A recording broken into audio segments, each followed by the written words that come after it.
Almost 1,500 shots in about 6 hours. That's the result after day one of a binational effort to vaccinate maquiladora workers in Juarez.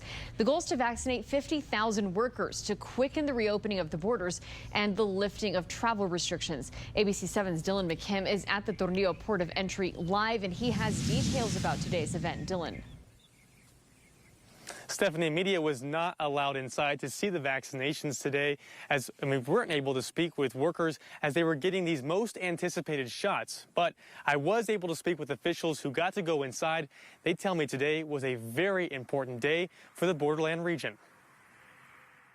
Herd immunity in one place and not the other doesn't make sense. County Judge Ricardo Samaniego stressing the need to work together.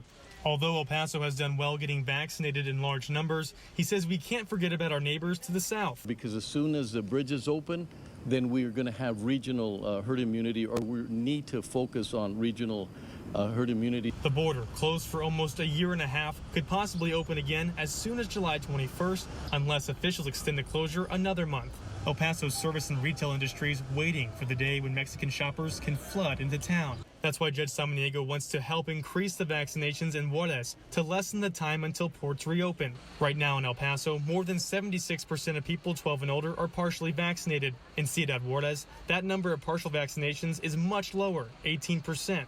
That's why these vaccinations on Tuesday were very important for maquiladora workers who were desperately waiting for a vaccine. What this means to them is hope. Over 1,400 vaccinated Tuesday that are now free to go back to work safely. Good news for the 200 maquilas in Juarez that are paying for this vaccination program. It has been very hard for the companies to continue the business and to keep their jobs. The goal is to vaccinate 50,000 workers, bringing herd immunity up in the region as a whole. We have to do absolutely everything possible to ensure that we achieve regional herd immunity so that there is no longer any reason why our borders should remain closed.